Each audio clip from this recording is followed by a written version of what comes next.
eu vou estar falando sobre os transtornos alimentares, tá? E por que eu estou falando sobre transtornos alimentares? Porque para você estar avaliando a pessoa para cirurgia bariátrica, você deve identificar, né? Você deve aí investigar, né, os transtornos alimentares. Essa cirurgia, ela é contraindicada, né, para pessoas que tenham doença mental, que possa estar interferindo no tratamento. Então, por exemplo, alcoólatras, dependência química, né? Se bem que alcoólatra não é bem uma doença mental, né? Mas depressão grave, psicoses graves e pessoa com qualquer doença mental a qual não tenha sido controlada por tratamento, né? Então, existem as contraindicações, gente. Cirurgia bariátrica não combina com álcool. Cirurgia bariátrica não combina com dependência química. Cirurgia bariátrica não combina com depressão grave e não combina com psicoses graves. E por isso que nós temos que estar investigando, né, os transtornos alimentares.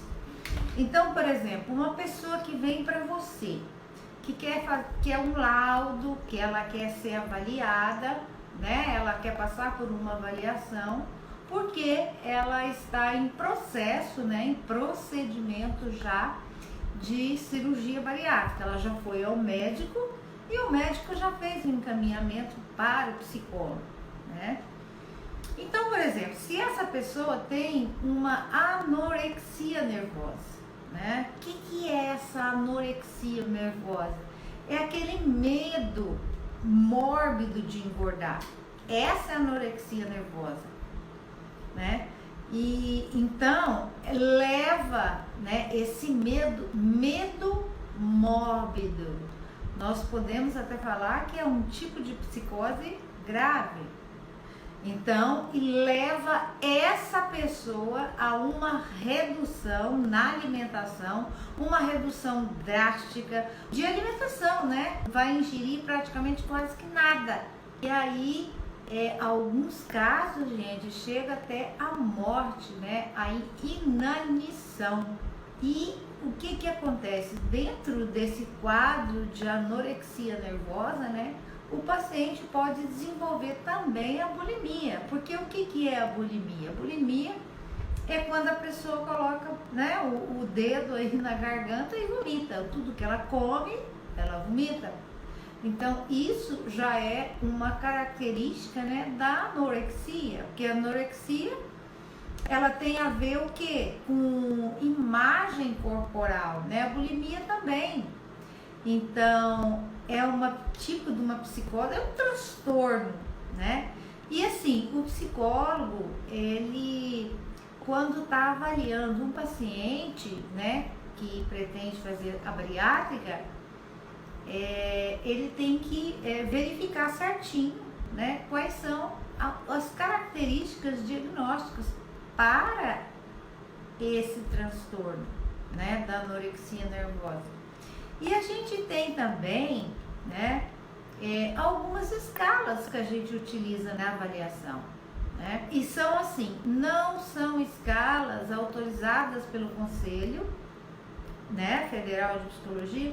Nós temos a única escala que é autorizada pelo Conselho, né? Porque na cirurgia bariátrica a gente utiliza muitas escalas para avaliar o paciente, né? É a ECAT, né? Que é a escala de compulsão alimentar periódica. Então, essa sim está autorizada pelo Conselho. Então, também são o que? Várias questões que a pessoa vai responder e depois tem lá uma pontuação para ela ter o resultado, né? Para dar o resultado. Nós temos também uma outra escala que é EAT26. Essa escala aí é uma escala informal, né? Então, ela vai nos dar aí um rastreamento, né, dos comportamentos alimentares, né? Então, é um instrumento que é muito citado, né, pelos médicos da saúde e nos Estados Unidos. Tem algumas que já foram traduzidas, né, que já foram realizadas pesquisas em cima dessas traduções. Então, a gente pode estar utilizando sim para o rastreamento, né, como apoio, né, na nossa avaliação. Então, essa escala, essa EAT26, ela nos ajuda a investigar os comportamentos alimentares, né? Então, são o que? São 26 questões, né? É uma escala auto-aplicável, né? E ali ela tem várias respostas, né? São 5 formas de resposta e aí tem também o ponto de corte. Então, todas elas, né, com o ponto de corte, né? Bom, e aí a gente ainda tem também, né, o transtorno de compulsão periódica. Para esse transtorno, justamente a gente tem o BES, BES, né? Essa sigla é em inglês, é a escala de compulsão alimentar periódica. Essa escala, né, que é traduzida ECAP, né, ECAP, essa já é autorizada pelo Conselho Federal de Psicologia, né? Então, o que seria compulsão alimentar, né? A compulsão alimentar, ela seria assim, por exemplo, você comer grandes quantidades de alimento.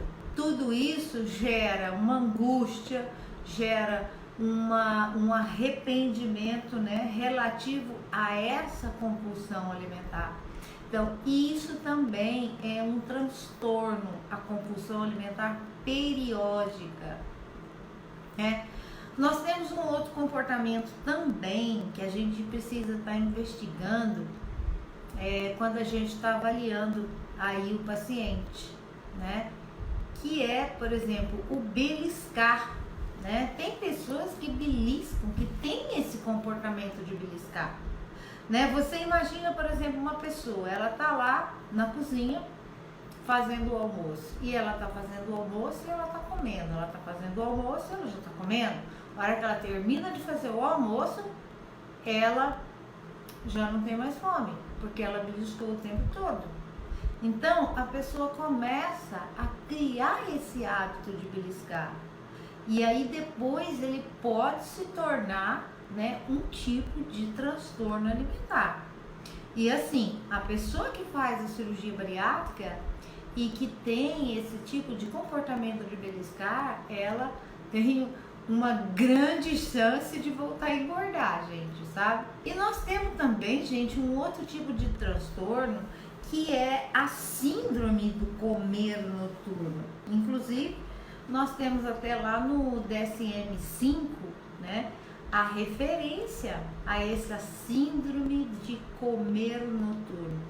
Ele está lá classificado, que foi incluído na categoria de outro transtorno especificado, né? Então, o que seria essa síndrome do comer noturno, né? São episódios recorrentes de ingestão noturna, né? A pessoa desperta do sono para ir comer, né? Então, essa é a síndrome do comer. Acorda à noite para comer. Ou então, o consumo excessivo de alimentos depois da refeição noturna. Então, por exemplo, o jantar dele, vamos supor que ele jante tarde e que ele coma muito, né? Ou então que ele acorde de madrugada para ir para a geladeira. Isso é uma síndrome, né? E aí nós precisamos estar avaliando, né, o grau dessa síndrome, né? Os episódios, como que eles acontecem, se estão acontecendo frequentemente, né? Como tem acontecido isso. E na avaliação psicológica para bariátrica, a gente tem também uma escala, né? É uma escala que também faz um rastreamento nesses comportamentos, não é uma escala, digamos assim, autorizada, né, pelo Conselho Federal. Ela é uma escala traduzida, né, e que a gente utiliza aqui no Brasil como apoio. que chama ESAN, ESAN. Ela é uma escala de sintomas alimentares noturnos, né? Então, a gente verificando tudo isso, né, gente? Olha só os comportamentos. Então, para você que é psicólogo, está aqui me assistindo, né? A gente tem que verificar tudo isso, né? Essa questão do comer noturno, do beliscar, né? A compulsão periódica, a questão da anorexia, da bulimia. Tudo isso a gente tem que estar investigando no nosso paciente, né? E ainda tem o comer emocional, né? Então, o que é o comer emocional? Você busca o alimento em resposta às suas emoções negativas, como ansiedade, irritação, frustração e tristeza. Então, quer dizer, você está triste, você vai lá e come. Está frustrada, vai comer. O duro que quando está alegre vai também comemorar e come, né? Então, quer dizer, o comer emocional é qualquer coisa que aconteça, ou qualquer emoção ou sentimento que você tenha, você vai buscar a comida. Até quando você está feliz e alegre, aí você vai comemorar, né? Pois é. E então, gente, esse comer emocional também, ele está muito associado à depressão, né? E a gente tem que investigar isso no nosso paciente, né? A depressão também.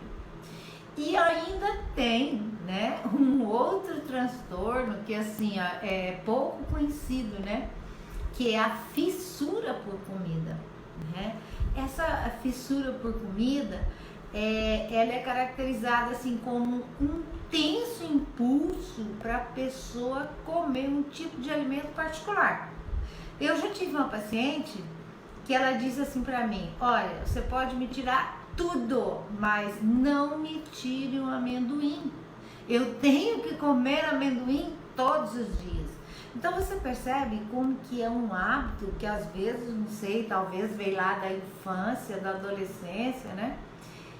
E isso depois ele se transforma, quer dizer, esse hábito, né?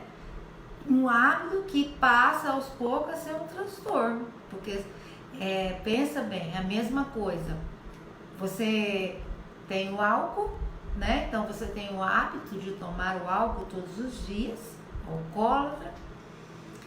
E aí você também tem o amendoim, que você não deixa de comer o amendoim todos os dias. Eu estou te dando exemplo de uma paciente minha, tá?